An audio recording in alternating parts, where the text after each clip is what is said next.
Hi everyone, my name is Alina N OW and I'm studying occupational therapy for my independent and study and mentorship subject, and I'm under the mentorship of Callie Lamus, and this is my presentation. I hope you enjoy it.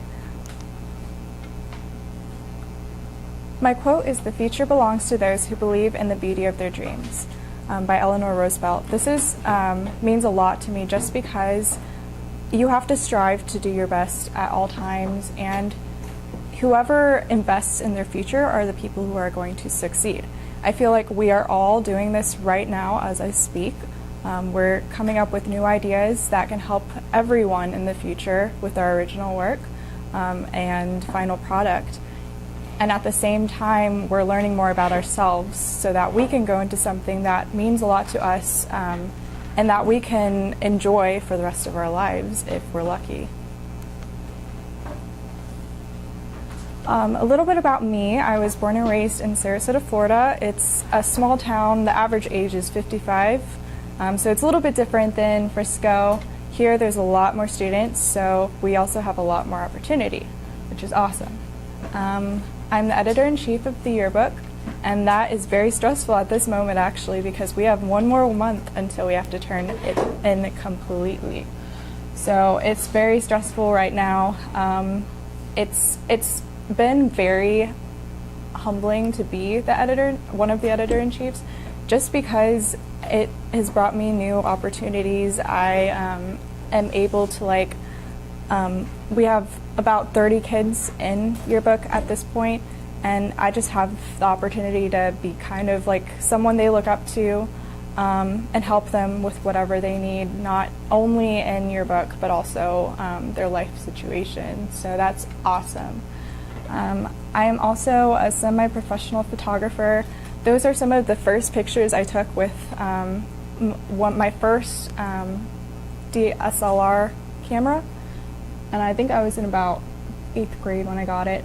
And just from that, I continue to do photography, and I love it, and it's just something that I'm passionate about. I also enjoy singing, and I've written over 20 lyrics. So that's just something that I grew up in a household. My dad is a musician, and my mom is a stained glass artist and a jewelry maker. So that's just something that I've grown up with, just being in that creative artistic household. I love playing billiards and darts with my dad. That's just something that we do every weekend, and that's what I do when I'm not working on homework or school-related activities. It's just something that we bond over. My friend Sierra and I, with the help of our moms, created a young girls service club called Helping Hands in 2008. Just from doing that, it has opened me up to a lot of opportunities to be able to help others. At the bottom are a couple of pictures of us helping a local humane society and then helping raise funds for cancer by doing a car wash. And that was when I was in about 5th grade. So it was awesome. Great memories from that.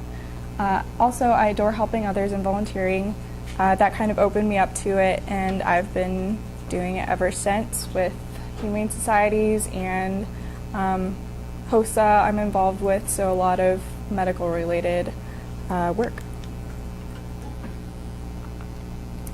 My mission statement is to explore a future in the field of occupational therapy, as well as experience the career in a realistic atmosphere with a mentor, encompassing a passion of helping others gain the strength physically as well as mentally to overcome obstacles faced with a handicapped medical condition, meanwhile significantly increasing their quality of life with genuine enthusiasm, integrity, and professionalism. Pictured below is my mentor, Callie Lamus. She is awesome, and I'm very glad to meet her because she's a pediatric occupational therapist, and she has allowed me to observe about 4 different sessions with pediatric patients so far, and that has just been amazing because I've been able to see exactly what they do and later in the presentation, I'll show you some of the exercises that they do with kids. What is an occupational therapist? In simplest terms, occupational therapists help people across the lifespan to participate in things that they want to and need to do through the therapeutic use of everyday activities or occupations. Occupations just refers to like everyday activities, like daily things that you do, including eating, or like, for example, that guy is like pouring cereal. Even simple things like that that people need just to live out their daily lives and be successful in jobs or school, depending on their age. Some examples are helping children with disabilities fully participate in school and social situations. This is extremely important, and that's kind of what I'm looking more into going into pediatrics, just because that's the start of their life, and they really need to be able to experience that and learn and get an education with a disability that they might have not been able to do, but now they can, now that they have kind of healed a little bit with occupational therapy. Helping people recover from an injury to regain skill. This can be from, an arm injury, or it can be from a more severe injury, such as a head and neck injury. That's more common with people who have like sudden accidents, such as car accident or possibly stroke if they're older. Providing support for elderly experiencing physical and cognitive changes. This could be also stroke victims or people with Alzheimer's that they don't really have as much strength as they used to, and they just need to work on gaining more independence for their everyday life. The career outlook, the field is estimated to go 29% in the next 8 years, which I believe is an awesome outlook. I'm very glad that it's like that, because it's just going to keep on growing throughout my lifetime, throughout all of our lifetimes. There'll always be people getting older, people getting in accidents, unfortunately, and there'll always be kids born that have mental or physical disabilities. And that's just something that I know I'll always be able to help, and it'll always be around, so that's good, kind of. Therapists need good communication skills. That's something that everyone really needs in any career. Problem-solving capabilities. So you have to be able to identify what the problem is and how to fix it, and that's extremely important. Creative and out-of-the-box thinking. Once again, you have to be able to examine the situation and evaluate exactly what the person needs, depending on their age and their goals in life, and everything like that just goes into play to the plan or pathway that you need to help them heal. Research. I would learn through my research that every patient is unique. Of course, there's pediatrics, there's geriatrics, there's people with head disabilities, there's people with cerebral palsy is something that I'm looking at especially right now for a final product. There's also a fair amount of flexibility in the career, which I think is very awesome, because you need flexibility in your life. It's very important if you want to have a family at some point and stuff like that. Like, there's a lot of different opportunities to like go into part-time, or just to pick and choose like who you want to work with at certain times. Of course, it depends on your client when they want to work or go to occupational therapy. But besides that, in the field, there's a lot of flexibility. Location determines salary. When I was talking about Florida, there's a lot of geriatric people there who need occupational therapists for more problems relating to older people or things that happen later in life. So in that case, there will be a lot of occupational therapists tailoring to geriatric patients. Whereas here, it's more pediatric patients. There's actually, I've been to several occupational therapy places, and they all are pediatrics based more than like geriatrics or just specialized, things. So you must be aware of also common errors. That's the error of misjudgment, the lack of experience, preparation or knowledge that therapists need to be able to know what they're doing, basically.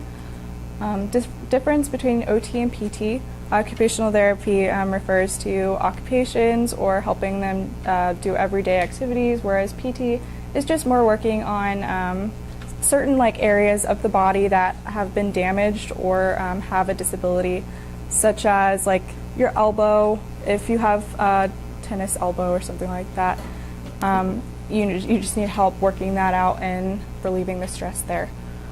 Specific classes and degrees. I took, when I went to the University of North Texas, I took a kinesiology class, and I took, let's see, what were the other things? A developmental psychology class and an abnormal psychology class. And that was very interesting. That's something that I'm looking into doing for college period, is just going into psychology and minoring in biology, because that's something that you could really work with while going into occupational therapy.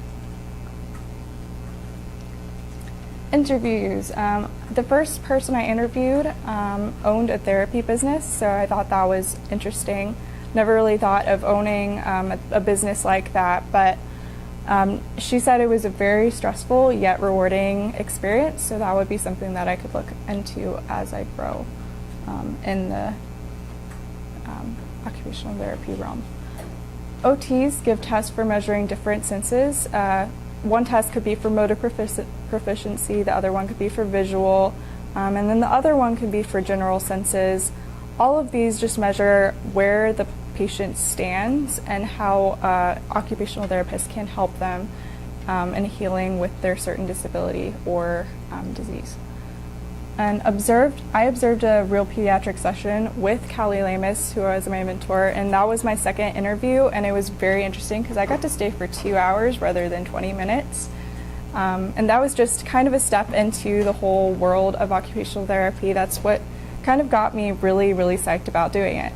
So I'm super happy to have her. Similarities and differences in physical therapy. I already kind of hinted on that a little bit, but that's something. I went to 2 physical therapists and talked to them and asked them certain questions, such as what's the difference and what do you like about it, just to get more of a well-rounded view of the whole therapeutic career path in general. And large corporations can be a headache. I learned this from my friend's dad, who's an occupational therapist in Florida, and he worked for several different corporations, and he just said to kind of, if I can, steer clear from them, because there are a lot of regulations and there is a much bigger chance that you will have problems with them, the certain corporation. And then valuable advice that I gained was explore different roads within the field. So when I am in graduate school, there's different kinds of settings that you can be in to get experience, and that could be in pediatrics or geriatrics or anything like that. That's kind of the roads that you can go down. Build on your resume. That's for everyone. It's important just to get more experience and have volunteering and just build on your life, basically. Maintain close contact with patients. That's very important. You have to know what they want and know what they need out of occupational therapy and life. And it's also great to have a friendly personality so that you'll be able to connect with them on a more friendly level and just be there for them. Some exercises that I witnessed when I was observing a pediatric session with Callie Lamus was she used kinesiotape, which is basically, it's shown below, it's different types of tape that it's kind of like a stretchy material, and it sticks on the skin and helps the joints kind of realign and kind of strengthens them when you work. So basically I witnessed, she was working with a little boy, and he had trouble with his hand. He couldn't write correctly. And so basically from that, she put kinesio tape around his thumb because his thumb kept on getting out of place when he was trying to hold the pencil. And so with that, he was able to hold the pencil better because his joints were more stabilized in his thumb.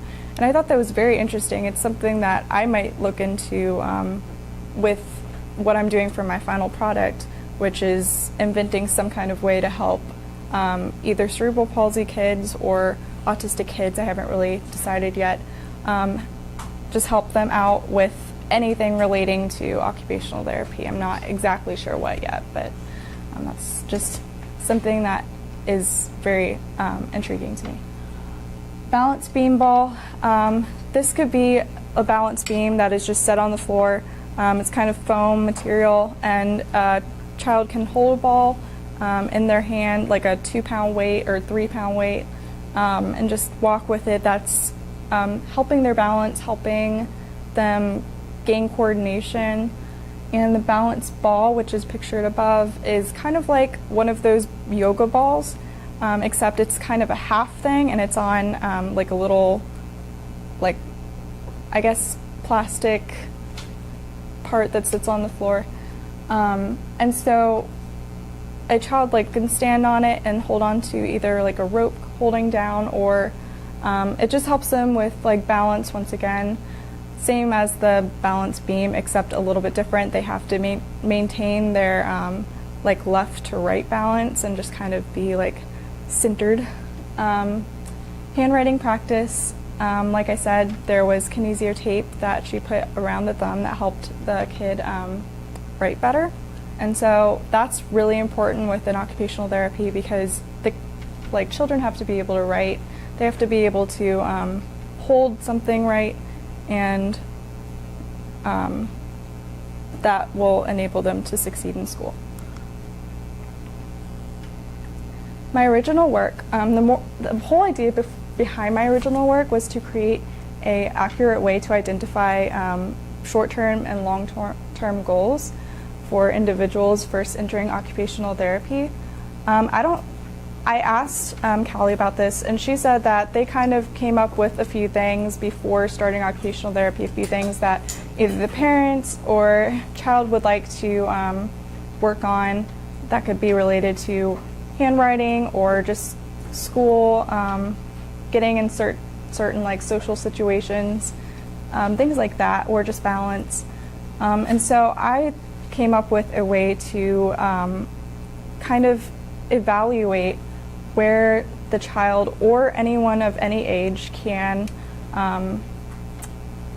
determine their goals in life more, or short-term goals like that. So basically I came up with a list of how to evaluate the goals and make sure that they are good ones to focus on. And so I came up with genuine, which is sincerely and honestly felt or experienced; observable, capable of being observed and noteworthy; advantages, helpful or favorable, giving an advantage; logical, capable of reasoning, using reason in an orderly fashion; and straightforward, easy to do or understand, not complicated. So all of those combined create the goals assessment. And so basically I included different ways that they could kind of look at their goals and think about what they want, and it's almost kind of like a personality test at the same time that the therapist is able to look at and determine what they need and what they do for occupational therapy. So the first one is to record any set goals they have for the next 1 to 10 years. That's just goals that they already know that they need, want, and can definitely say that, oh yeah, I want to do this in my life, or I need this. And the second set of questions is to rate how important each goal is to you at this point in your life. 1 is the least important and 5 is extremely important. So to get into college or career, this would be for probably more older people, or maybe like 18 and above.